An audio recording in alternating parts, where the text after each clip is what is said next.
দেখবেন যুবকেরা, তরুণ যারা আছে, ঈদের দিনে বড় বড় পিকআপ ভাড়া করে, ছোট ছোট পিকআপ ভাড়া করে, এর মধ্যে বড় বড় ধরনের স্পিকার লাগায়।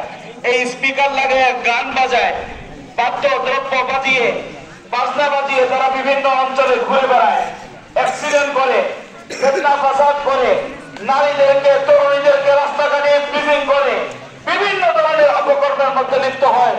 আল্লাহ রাসূল সাল্লাল্লাহু আলাইহি ওয়াসাল্লাম এই সমস্ত কিছুর বিরুদ্ধে সমস্ত সাহাবায়ে কেরামদের সামনে এই মুমিন মুসলমানদেরকে সাল্লাল্লাহু আলাইহি ওয়াসাল্লাম সতর্ক করে দিয়েছেন। এই জন্য যুবকদেরকে বলি, আল্লাহ রাসূল সাল্লাল্লাহু আলাইহি ওয়াসাল্লাম বলেছেন, মান তাশাব্বাহা বিকওমিন ফাহুয়া মিনহুম, যে যে জাতির সাদৃশ্য গ্রহণ করবে, যে যে জাতিকে অনুসরণ করবে, হাশরের ময়দানে আল্লাহ পাক রব্বুল আলামিন তাদেরকে সেই জাতির সাথে উপস্থাপন করবেন, তাদেরকে উপস্থিত করবেন।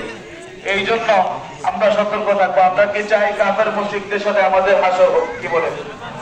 আমরা মুসলমান, আমরা চাই আমাদের হাশর হোক আমাদের প্রিয় হাবিব মুহাম্মদুর রাসূলুল্লাহ সাল্লাল্লাহু আলাইহি ওয়াসাল্লামের সাথে।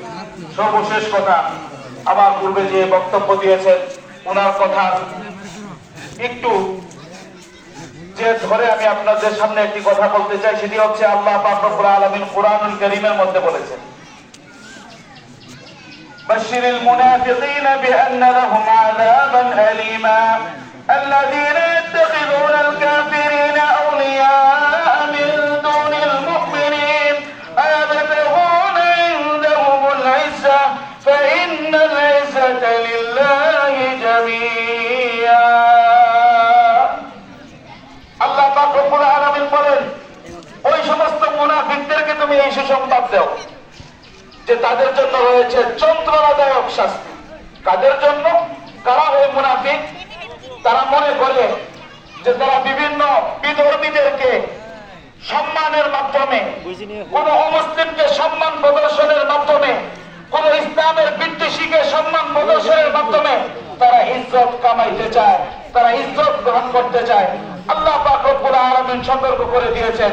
পুরো কোরআনে কারীম যদি আপনি তেলাওয়াত করেন, মুসা আলাইহিস সালাতু ওয়াস সালামের ঘটনা বলেছেন, ফিরআউনের ঘটনা বলেছেন, ইব্রাহিম আলাইহিস সালাতু ওয়াস সালামের ঘটনা বলেছেন, নমরুদের ঘটনা আল্লাহ পাক রব্বুল আলামিন ব্যক্ত করেছেন। তারপরেও আমরা আমাদের সেখান থেকে শিক্ষা অর্জন করি না।